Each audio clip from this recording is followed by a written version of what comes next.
Hey folks, welcome to another Monday's MCU's Bleeding Edge Report. Monday, 2/3/2025. Jeff S., aka True Knowledge, here to lead the conversation tonight with Andres the Pop Culture Guy, as usual, and co-host Cyberneticshark. Sir, what's going on? Good to see you guys. Here to talk about Friendly Neighborhood Spider-Man episodes 1 and 2. Get everybody's opinions on this new Marvel Studios Disney Plus animated television series, which has very short episodes, I noticed. So what's going on, guys? How's everything going? What's up, Cyber? What's new, brother? Not much here, sir. Just got off an 8-day stretch of work, and the other day, so finally had Friday, Saturday off last week, and then worked Sunday, and then had today off. So I just been busy working and trying to stay focused. Good to hear, sir. Good to hear, sir. And hopefully your wife's birthday went well the other night. It did. But we missed you on Minority Report. I mean, you probably would have moderated it better than I did. But I tried to hold it down, for you. You know what I mean? Since it was your pick and it was your movie and everything. Andres the Pop Culture Guy was having all kinds of Wi-Fi issues and everything during Minority Report. Oh, geez. Yeah, not a good time, but we made it through, so that was fine. He was Iceman for a little while. Iceman. He was Iceman. Yeah. Iceman. What? No. Gotta love Iceman. He was Iceman. Oh my god. Sometimes sometimes he can go Iceman and he actually can undo it while he's in Iceman. He'll undo it or whatever, and come back in. I don't know how he does that. Yeah, Must be special Time Lord, time cap powers or whatever that you have. But all right, Probably. So let's get into the meat of this. Well, actually, no. I wanted to ask you, Cyber, because I haven't had a chance to talk to you about this because of we have it just hasn't brought up in conversation between us. Captain America 4 is having problems publicly going into the release coming out here shortly. Next week, I believe, is when the movie comes out, right? 14th.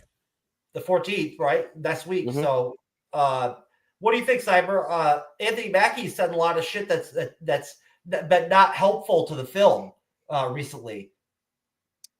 Yeah, I mean, unfortunately, that's what you're going to get, with the times that we're living in. So it wasn't really shocking. I felt he was kind of that way anyways. But if you saw his statement saying it was not supposed to be a comparison to that, blah, blah, blah, and stuff like that.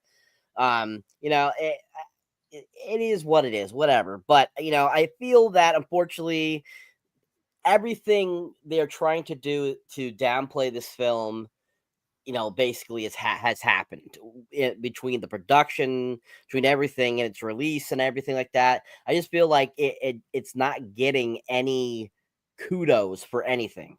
And so they just keep making it feel worse and worse by adding these stupidest things that these people are saying, and it's too bad because I'm sure in the long run, what they put together is probably going to be a halfway decent film. Especially after, having to rewrite the whole story and change the path of its directory. So, especially with the Russos coming back in, they had input into this film, with these reshoots. So I feel that we're going to be getting more of a Winter Soldier style film again versus what we've had in the last few years. So I think that this film, unfortunately, is just not going to do well simply for the fact, because of all the bad publicity for it. Now, I'm sure some people are probably going to say, I don't, that publicity doesn't bother me. I'll still see it. And there's others that can be like, I'm not going to see it because of that. So it's going to be interesting to just see what happens. But yeah, it's too bad that all this stuff is, being blobbed out or, blurted out that, really isn't helping anything, especially for those big MCU diehard fans. I don't think that helps them either. It gives them kind of doubt. So, Yeah. hopefully it doesn't backfire as bad as they have all made it. Yeah, I mean, basically, all over YouTube, this movie is just getting destroyed by everybody. Like every other YouTuber is making content about Captain America 4 and about everything you just laid out. All the reasons why people almost shouldn't go see it. You know what I mean? Like essentially, right down the list.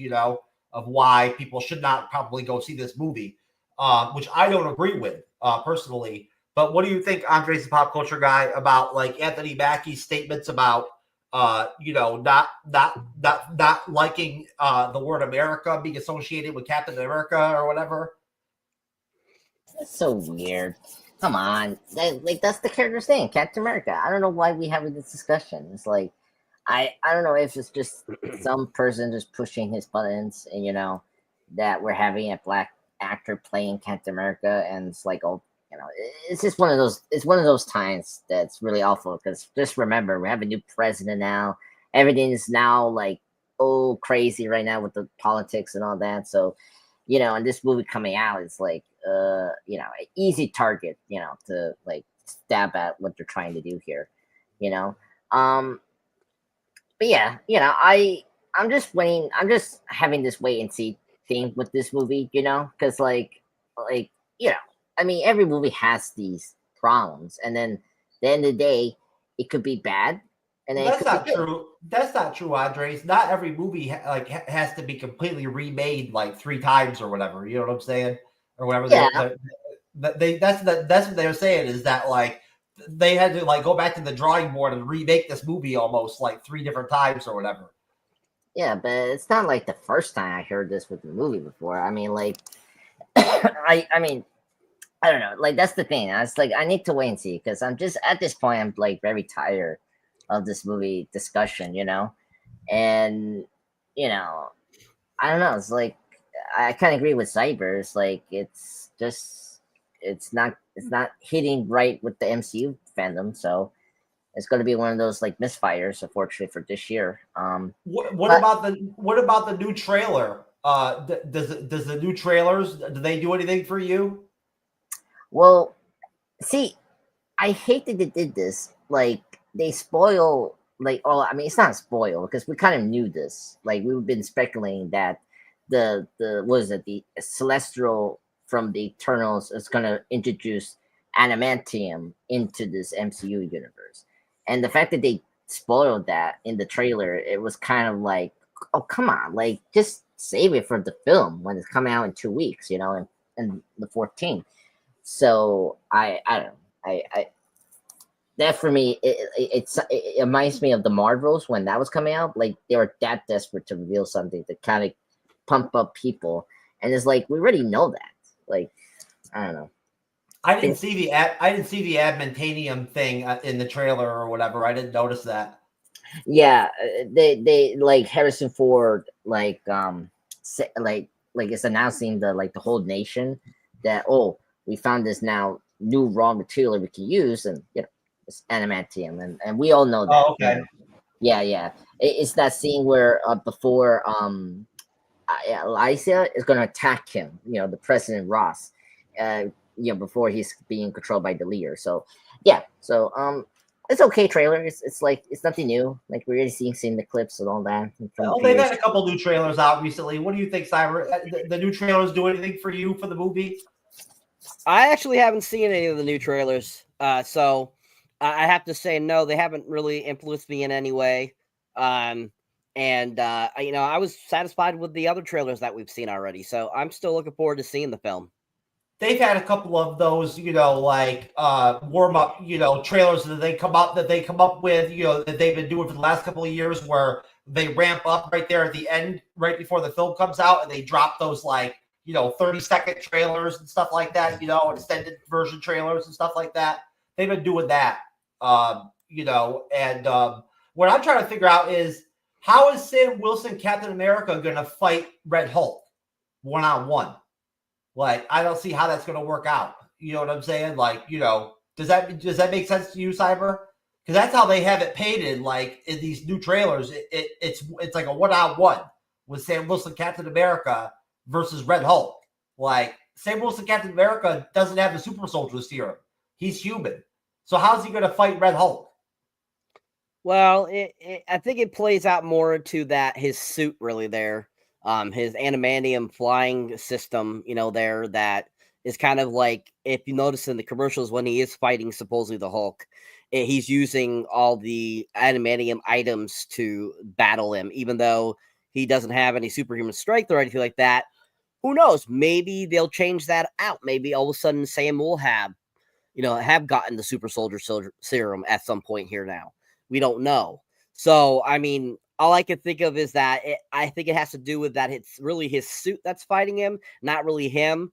And I think that if you notice from what I saw in the trailers anyways, from my point of view, I saw it as he was battling him through technology, fighting him that way versus him actually physically taking him on. I don't think he's actually physically taking him on at all in any of the trailers I've seen. And it's like all his tech is actually doing the battle for him.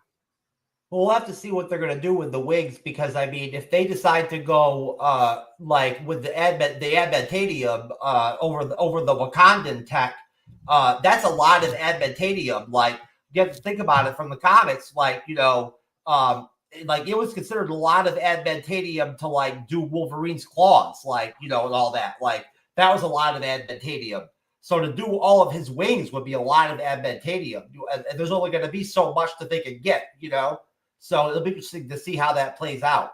But all right, so what is you guys' general thoughts so far about Friendly Neighborhood Spider-Man? I know Andre's pop culture guy. You already said that you love it already.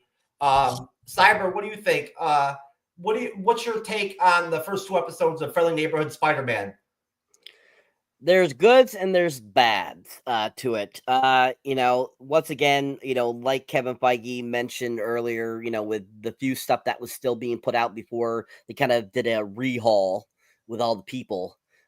This is one of those pictures or projects that was still part of the previous people that were at, Marvel at the time. So unfortunately, I get that it's supposed to be a different reality. I get that. But at the same time, it's like focus on the story is really what I feel like they should be doing.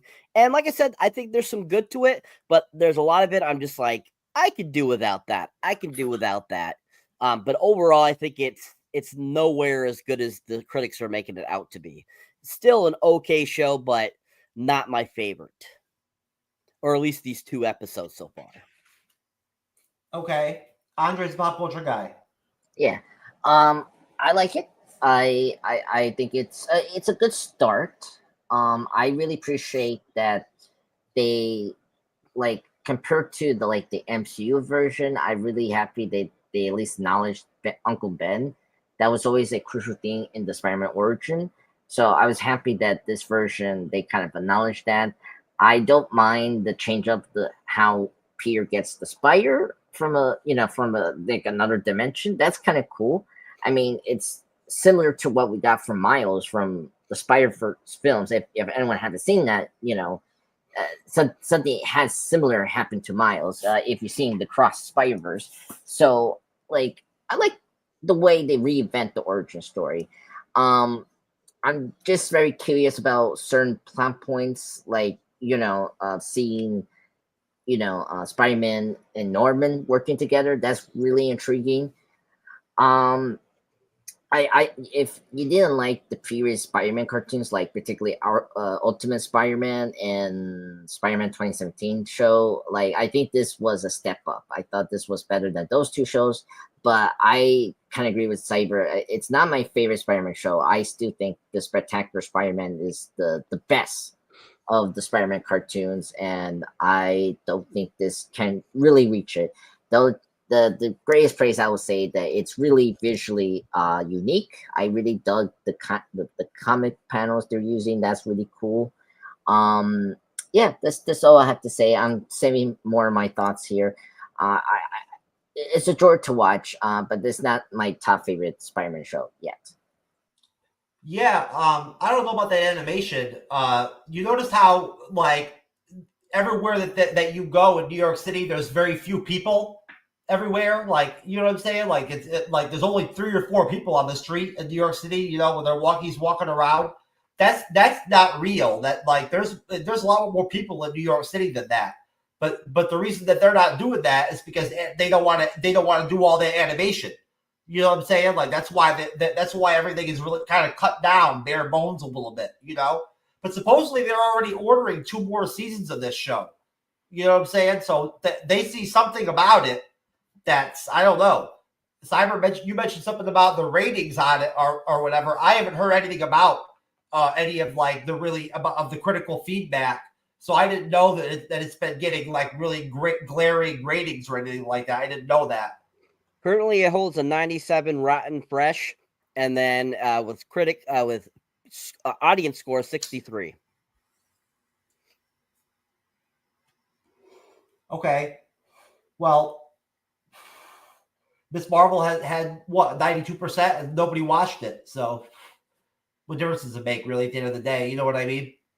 When it boils down to that actual Rotten Tomatoes number, you know, what I saw in episodes 1 and 2 was not 97% Rotten Tomatoes.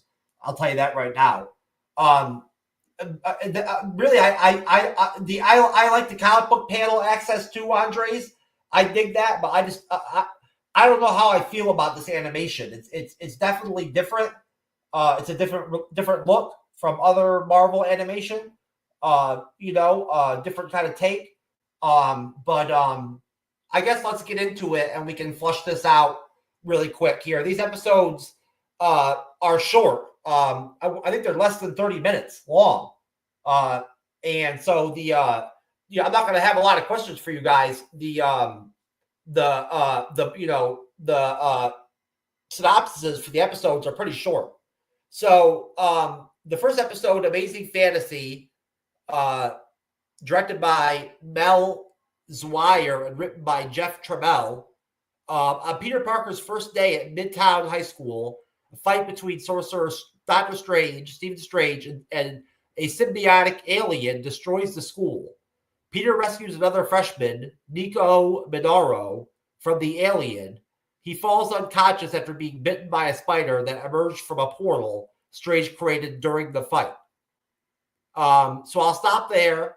I'll go to you, Audrey's the pop culture guy. What are your thoughts on that intro fight scene with Doctor Strange and all that shit? Yeah.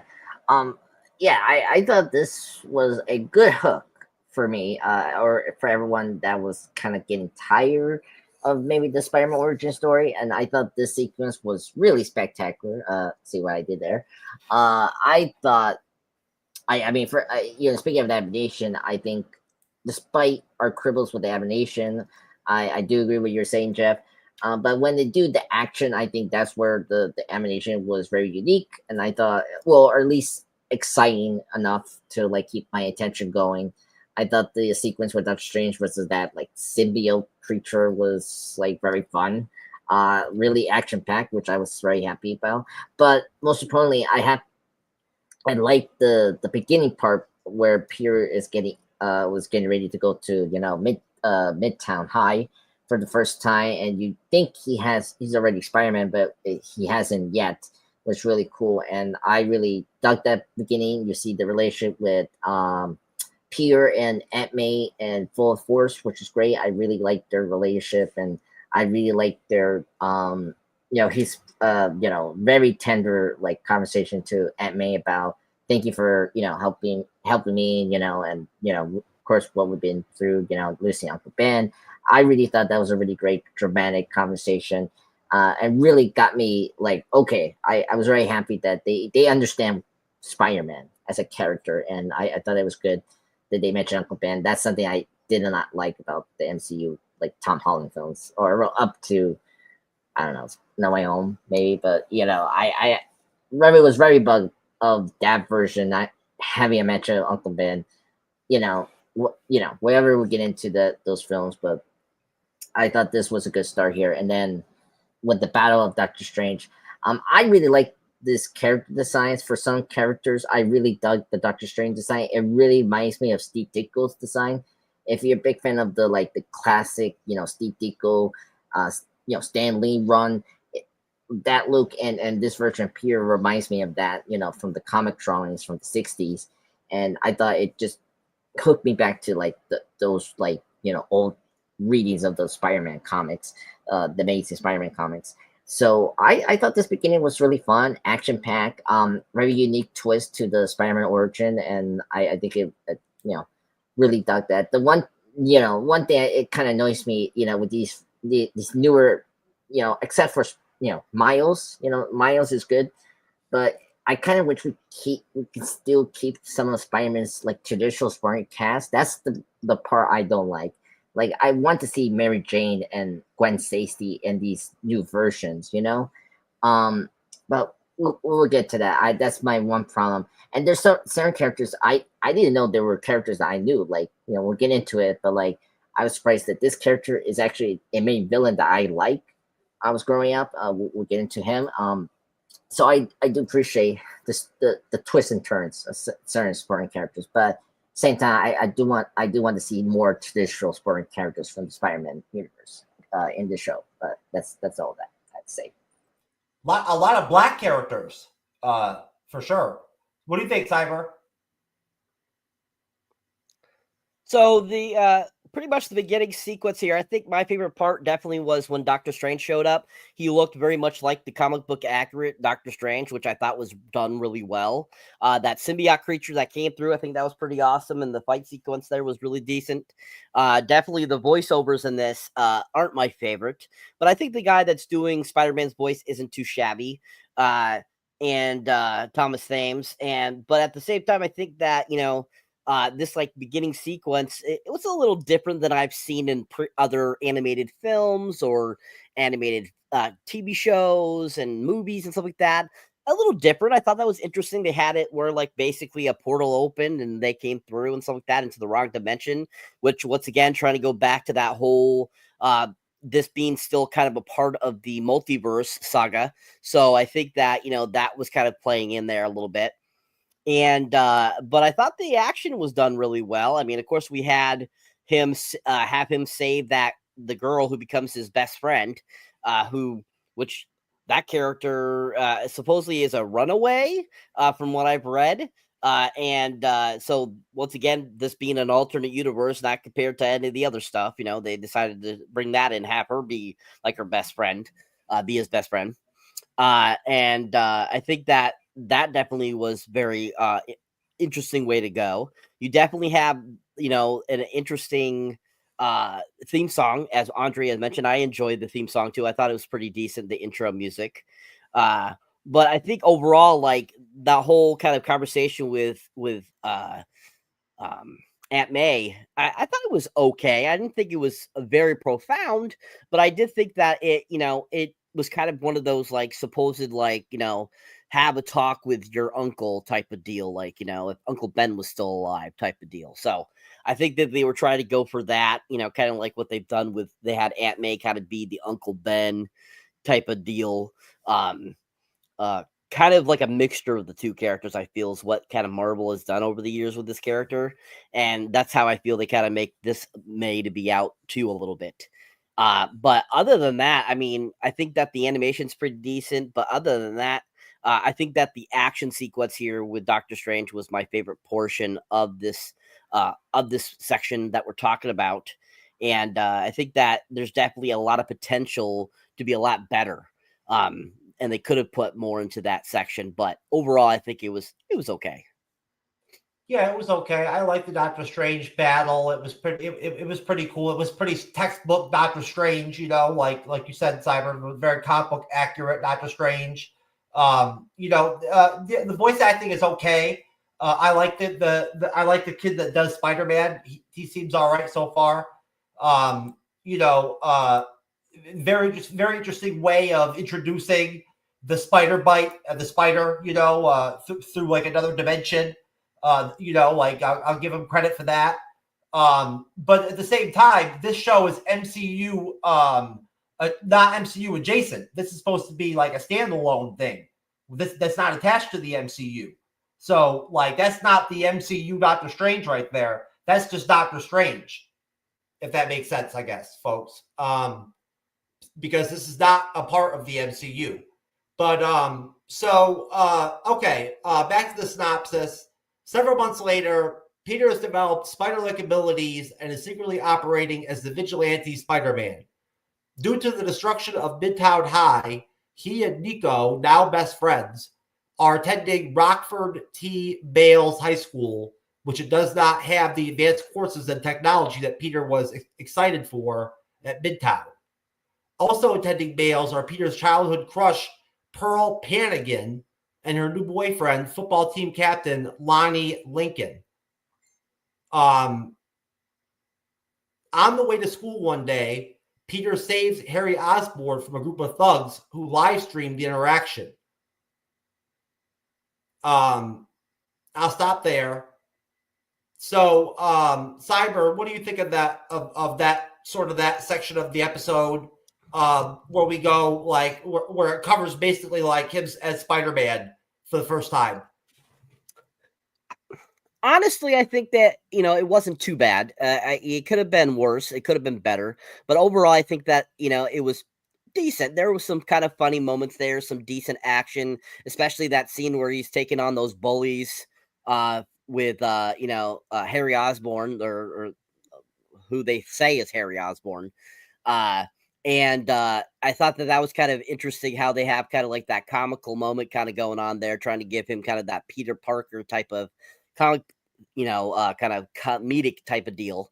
And I think that was kind of interesting, especially when they're making fun of his web shooters, and which it's that big ass system that has got connected to air tubes and stuff like that, which I thought was kind of interesting that they decided to go with instead of him just having like some little web shooters around his hands, like we've seen in past projects. And so I thought that was kind of interesting. The introduction of Harry I thought was kind of stupid, especially because this Harry just does not, to me, say Harry Osborn. You can race swap if you want, that's fine, whatever. But at the same time, it's like, I just don't. That's not Harry to me. That's not Harry Osborn. And it's like, if you're gonna make it different, make sure you take it in a whole new direction. And I think just like how they kind of presented him, I thought was kind of like, nah.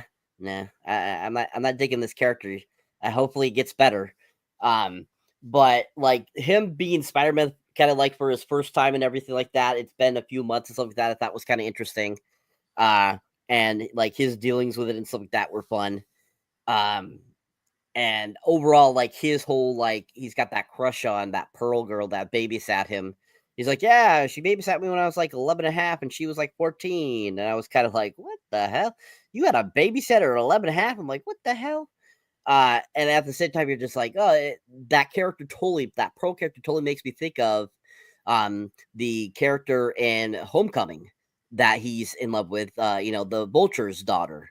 It felt like a complete ripoff of that. So I thought that was kind of interesting that they were kind of bringing some Homecoming vibes.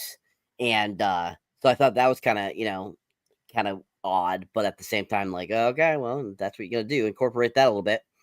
But other than that, I mean, it was pretty basic sequence that gives you a little bit of him becoming Spider-Man, kind of his dealings first off with first becoming Spider-Man, learning with his powers and stuff like that.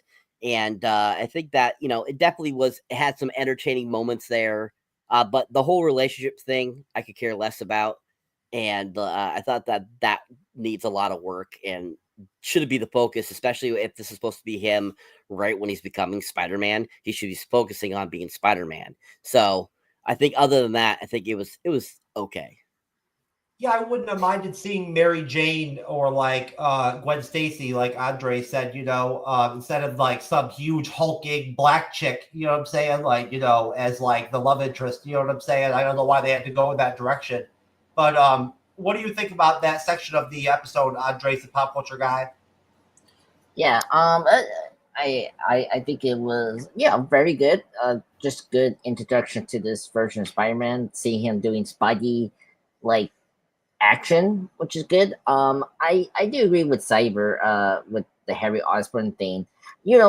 I always hate this with these MCU projects, even the live action ones. And if you pay attention to the end credit scene, you see the alternate character designs that they have before they settle into the one we're seeing in this show.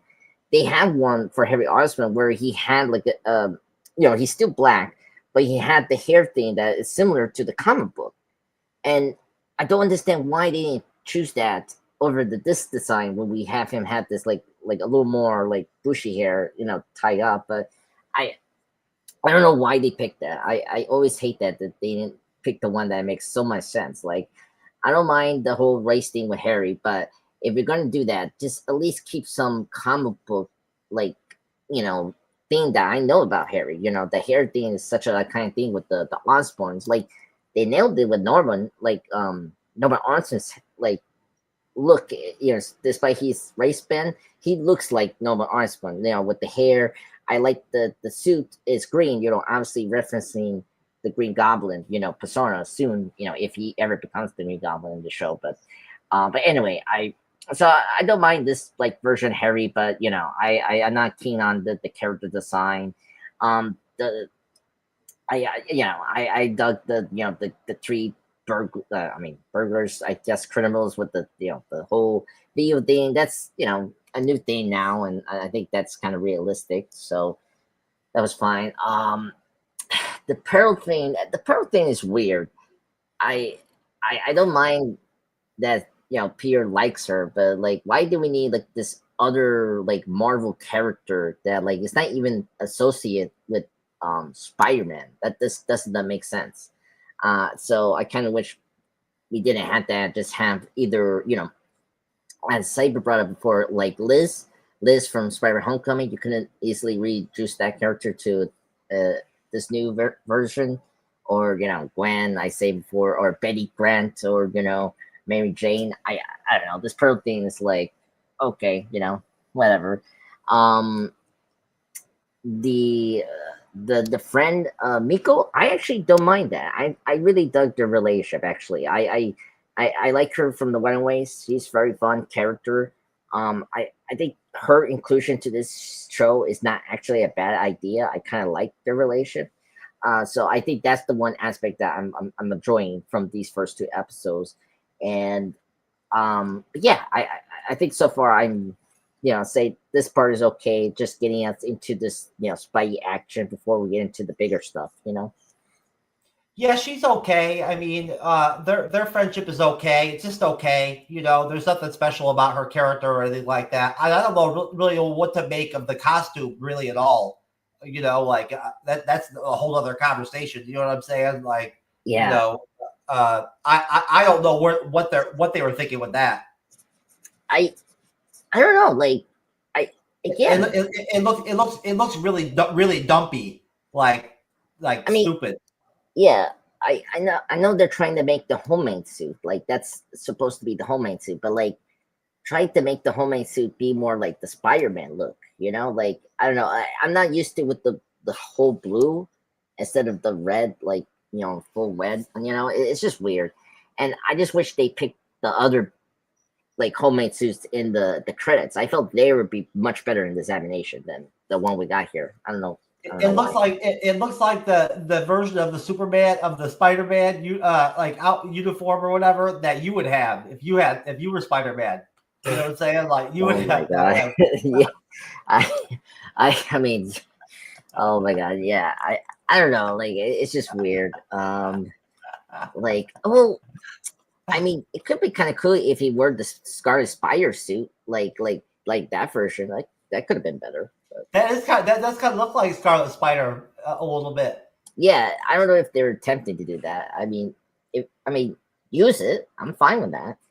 Okay, so wrapping up episode 1, because that's how quick these episodes go. On the way to school, like I said, one day Peter saves Harry Osborn from a group of thugs who live stream the interaction. Later, he stops 2 criminals on the run from the police and receives wider public attention. After school, Peter returns to the apartment he lives in with his widowed Aunt May Parker and is greeted by businessman Norman Osborn. And that's the finale of the episode. So back to you, Andres, the pop culture guy. What are your thoughts on the finale of episode 1? I thought it was very good. I mean, I think at Saber 4, I was kind of surprised how much homecoming it was towards the end. It was like, oh, this is how it was for Spider-Man when he meets Tony in Spider-Man not Spider-Man Homecoming, but like Civil War. And so instead of Tony, we're using, Osborn as like his mentor, which is totally fine. That's a very interesting, pairing and relationship build up we can do for this series. I'm very excited about that. I like this version of Osborn so far. I mean, he like despite he's race banned as his son, but at least he looks more like the comic book like accurate than his son for some reason. So I appreciate that. And the voice actor, I agree that the voice acting has been mixed here in the show. I think Carmen Domingo, great choice for Osborn. He's a great actor. Very happy he's been nominated for Best Actor for another movie, for Sing Sing. So I think he was a good pick, and I believe he's a good version of Osborn. So yeah, the ending is okay. It's good. It's just like a alternate scene from Civil War, and that's where we're at, and that's where we're gonna take the series. Okay, Cyber. So the ending of the episode, yeah, definitely gave me homecoming vibes, 100%. The whole Tony Stark kind of mentorship type of thing, and it being Norman Osborn instead of Tony Stark at the end of the episode cracked me up. And at the same time, I was kind of like, what the hell are you guys doing? You're basically redoing just what we've already done. So I think it's kind of funny, but at the same time, I'm like, it could have been a little more original, maybe change it up a little bit. But overall, I mean, like, I think leading up to this, you have kind of like the showing the current boyfriend of Pearl and him like kind of becoming buddy partners with Peter. We get that briefly there, and then of course you get to see him like walk home sad and on the subway, which cracked me up. I was like, are you kidding me? Like, seriously? And so I thought that that kind of was the most stupidest thing ever I saw. But I definitely think that the ending is pretty fun, having Norman Osborn pop up. Coleman Domingo voicing Norman, I think, is interesting too. Looks very much like him, how they drew him and stuff like that. It was very, 60s inspired Spider-Man look, I feel, the character design. And so I think that, the ending is okay. Not the greatest, but I think it's overall does an okay job. Okay. Do you guys want to do ratings on this? You want to give me ratings on this? You don't have to. It's up to you. What do you want? Cyber, give me your rating on episode 1. I'll give it a 6. Yeah. I'll give it 6.5 out of 10. Okay. I'll give it a 5, I think. I don't know. It like the opening was the best part of the episode, and then from there it kind of fell off, I guess. But okay, so episode 2 is the Parker Luck, directed by Liza Singer, and written by Charlie Nooner. And it starts off with Norman offers Peter an exclusive internship at his company, Oscorp, which Peter gladly accepts. The next day, he goes to Oscorp after school and meets fellow interns Gian Focal, Asha, and Amadeus Cho. Peter is discouraged by the stern Bentley Whitman, a scientist who oversees the interns, but enjoys himself more after being assigned to work with scientist Carla Connors on an energy project. So I'll stop there. Cyber, what are your thoughts on that opening of episode 2? So the beginning of the episode, you get that intro to officially kind of Norman Osborn, they actually talk and everything, and him offering the internship. I thought that was kind of, that was very reminiscent of how we saw in Civil War.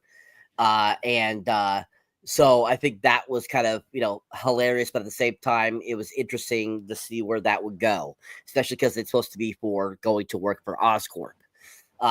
So I thought that was, definitely kind of spiked my interest a little bit.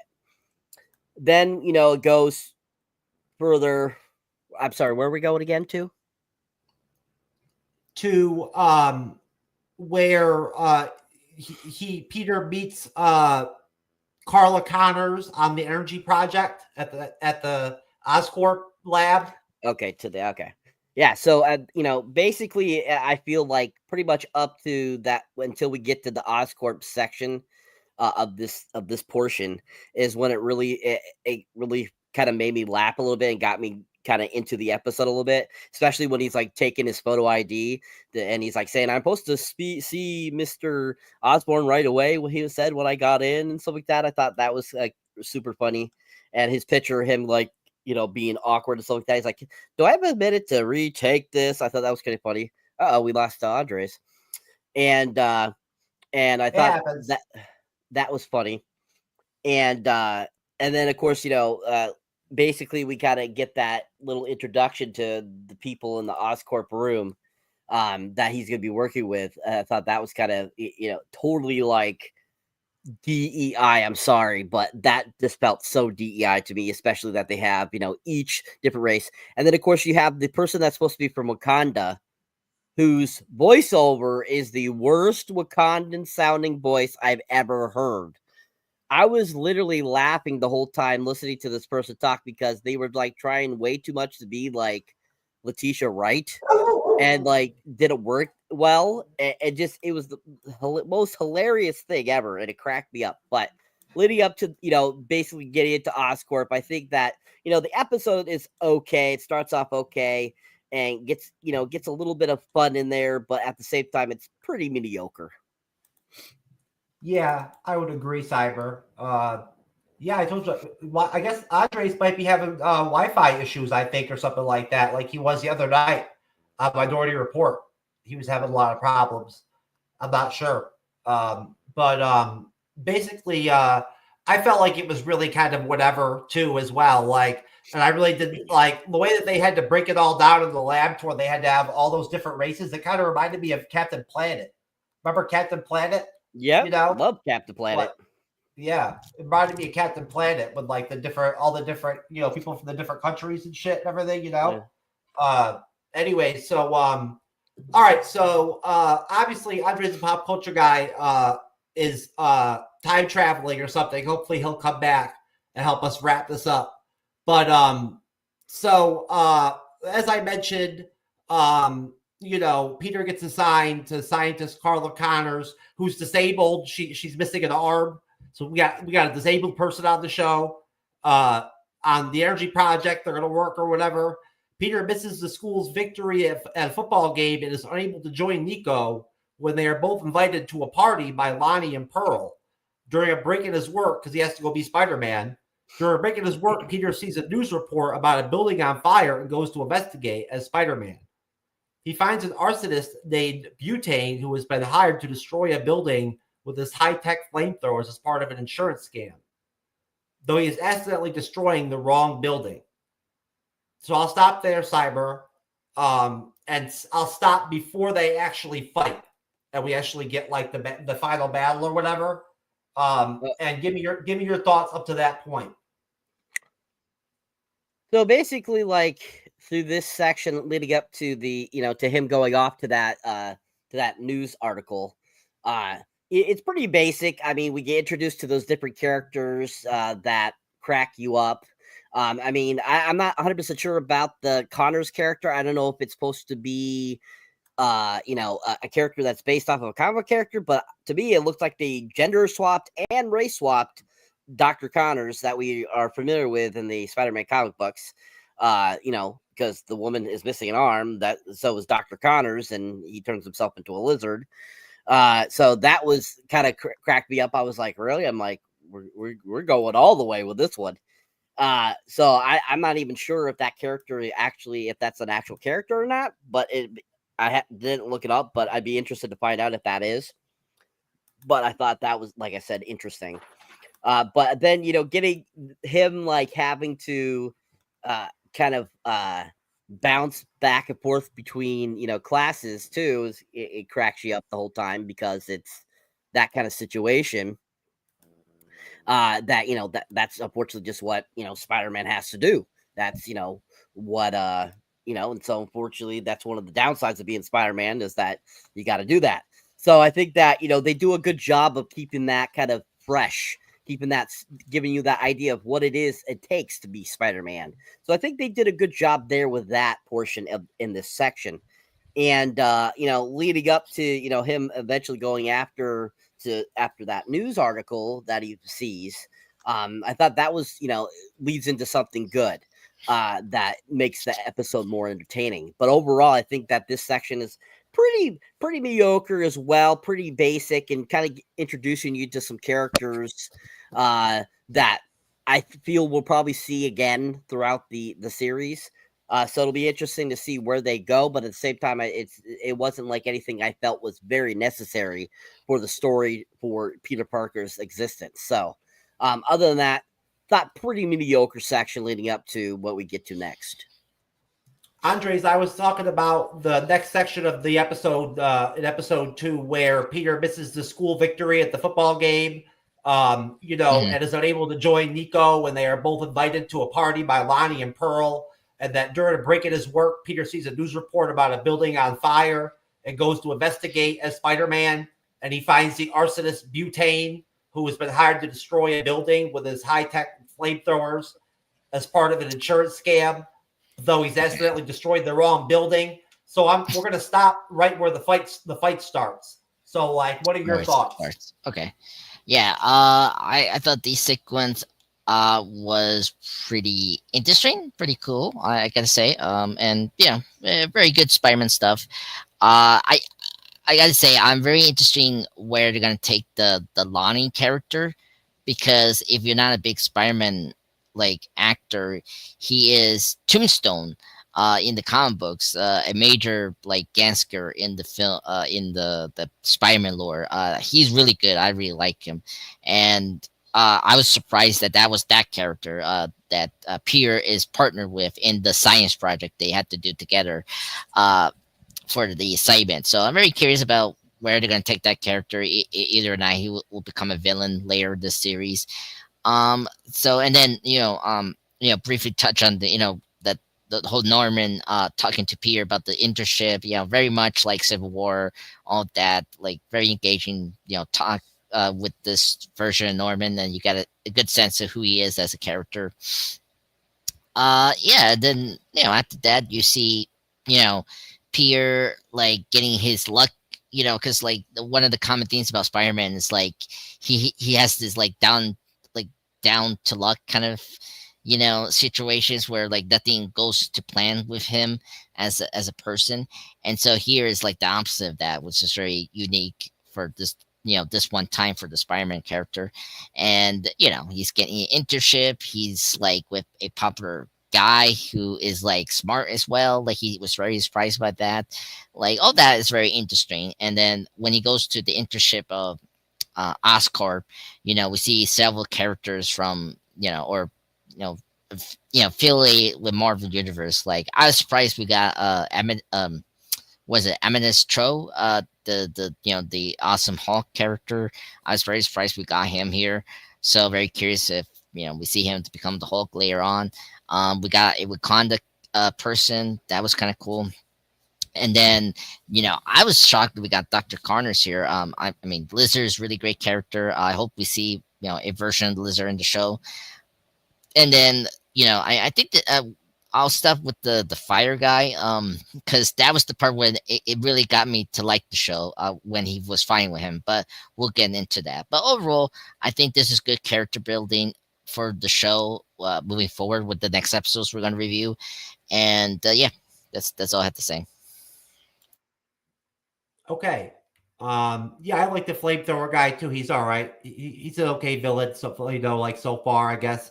But so basically, Peter subdues Butane in their battle, which you guys can discuss, and notices a familiar logo on his equipment. Arriving back at Oscorp later than he hoped, Peter is summoned to Norman's office. Norman shows Peter security footage of the latter putting on his Spider-Man suit and identifies that he says to him that he knows he's Spider-Man, and that's the end of the episode. So back to you, Andres. What are your thoughts on that ending of the episode? Very good, very awesome. I actually like this last part. Mainly the fight between Spider-Man and the Melton guy. That's his name, or I don't know what's this villain name, but like whatever. No, not the Molt guy. Butane. His name is Butane. Okay, I don't know why they just use Multiman. That's so much better than Molten. I don't know. Anyway, he's a decent villain, for Spider-Man to fight. But it was really funny. It was a fun action sequence that I really like. It was like very much like the '60s kind of like fight you see with the Steve Ditko and Stanley, comic. It really harkened to that, which was really cool. And I just loved the banter between the Spider-Man versus this villain, and it was so funny. I don't know, like I was laughing when Spider-Man has to save the dog. That dog, he had to save the dog, and then he names him Spider Dog. I laughed really hard on that. And then of course the fish, when the fish were like down, we were out of the tank. He talked to himself like, oh no, I don't want to be the fish murderer. He quickly has to put that to another bowl or something that to survive from another water. That was very funny. And then I just laughed so hard when that villain, he thought that he was on the right building, and all of a sudden it wasn't the right building. He was like torching, and so that was like so funny and so stupid of that guy. I thought the action scene with Spider-Man versus that guy, with the flamethrowers was like really engaging. His gauntlets remind me of the MCU Shocker. I don't know if that was intentionally a homage to that. So I thought that that was a cool design. So overall, I thought the fight sequence there was really the thing that hooked me to really like the show. And then the ending where Norman finding out Spider-Man's identity that way was really shocking. I was kind of surprised that it was this episode, because you think it was going to be maybe a couple episodes. I was thinking maybe like Norman was going to take like he knew Peter as Spider-Man before, but this was a really interesting like twist. So I'm like very excited to see how this like storyline unfolds in the next couple weeks, because that's the one thing that's like I'm very excited about the show is the whole Norman and peer like mentor relationship, because I think that's a very unique twist to the like these two iconic characters in the Marvel universe. So this really leads me to really be excited for the show. I hope the other things get better as we've been discussing. I hope the teen relationship gets somewhat better, because so far it's been okay. I just need more traditional Spider-Man stuff. I'm curious where Harry is going to be in this show, because we just saw him the beginning of first episode. We didn't see him in episode 2, so I hope we get more of that, because the Harry Spider-Man thing is very important. So, but yeah, I'm very excited where we left off from this final episode 2. Okay, Cyber. So basically, like the rest of this episode, is okay. I really enjoyed the fight sequence with Butane. I think that was really fun. I thought that really got me into the episode. Thought it was really clever how they did it. I thought the action was done well, and I thought the humor in it was really fun and enjoyable. And I really liked that. I thought it did a good job. But like the whole like party thing, I thought wasn't necessary, and him and the other guys, like him getting in trouble already, him thinking he was in trouble because he was late going after Butane and stuff like that, I think was kind of hilarious. But then when like Norman shows that he sees him on camera that you're Spider-Man, I'm like, whoa, they're pushing this forward real quickly. So I thought that was really fun how they ended the episode. So I thought the very end of the episode was very strong with the Butane fight and the actual revealing of Norman realizing that Peter is Spider-Man. But other than that, the rest of it I just thought was pretty basic and mediocre and nothing that great. But definitely a great fight sequence there with Butane, and I thought the ending really intrigued me for the next episode. Okay, so yeah, I thought it was pretty crappy too. Episode 2 definitely was not as good as episode 1 in my eyes. I guess I didn't really think it was as good. But that was a pretty that was a pretty solid battle, final battle, to have, I guess, for the episode.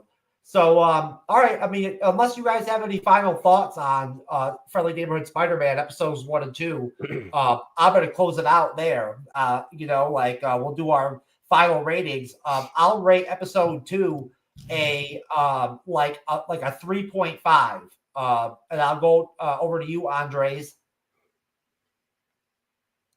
I'll give it a 7.5 out of 10. I thought this was much better than the first episode because at least we got action, and the ending was Green Goblin finding out that Spider-Man's Peter Parker. That's exciting. So I think that was enough to push it higher, because the first one is just like a origin story for Spider-Man to become Spider-Man. So that's my opinion.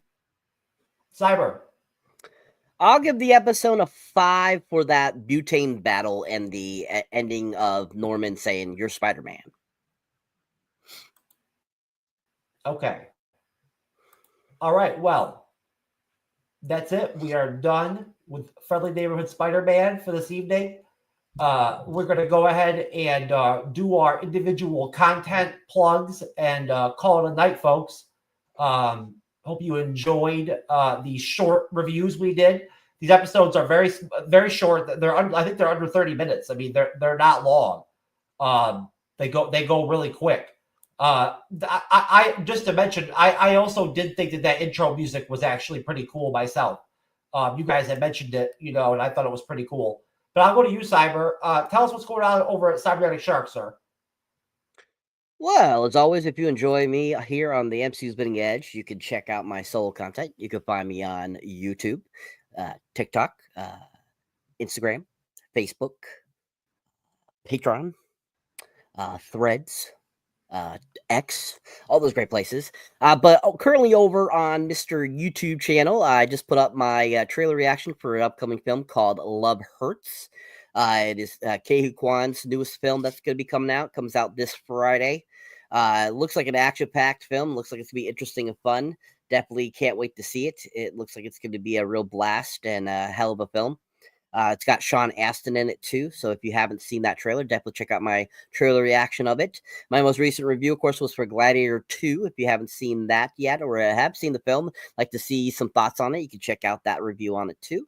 My most recent little short, I believe, still was for a recent movie I had watched. I can't exactly remember, but I definitely have been putting up some shorts. I've been really busy, haven't been able to really do any shorts recently, so keep an eye out for some more. Definitely, check out my Real Pain and Night Bitch little new reviews there for you. And of course, I'll have more stuff up for you guys. Like I said, I got my worst and best of 2024 coming up for you guys. Some more trailer reactions, and definitely my Fight Risk and Wolfman reviews coming up soon. So keep your eyes out for that, guys. And thank you so much for watching and being a subscriber. If you haven't subscribed, definitely subscribe. Keep on watching all of us here on the MCU's Bleeding Edge. Check out Andreas's channel too as well. And we appreciate you watching us here on the MCU's Bleeding Edge.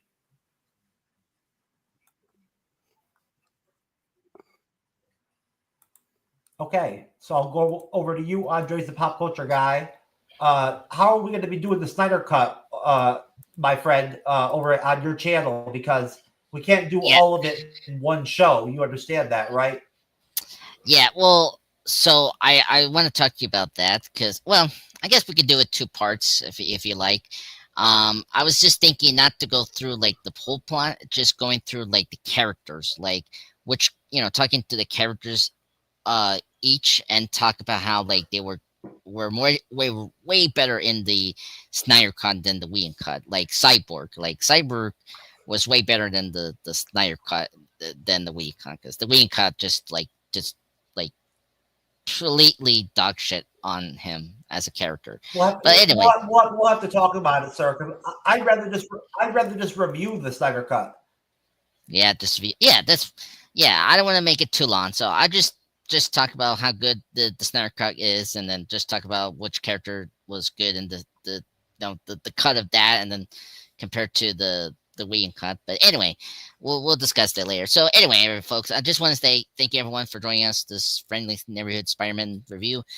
Please check out Cyber's content as well, and of course the MCU Bleeding Edge content. Recently, I just put out the Captain America Break from the World trailer just for the start of this month, because it's we're already here to see that new MCU film. So tonight I'm gonna put my Breakfast Club 40th anniversary tribute for tonight, and then tomorrow is going to be a Groundhog Day retrospective / review. So yeah, a lot to come for February. I will do more trailer reactions. I have one ready for me and Jeff. We did the ballerina like a couple months ago, so I already edited that, ready to download it for YouTube for this week. And so yeah, that's where I'm at. So thank you everyone for joining us tonight.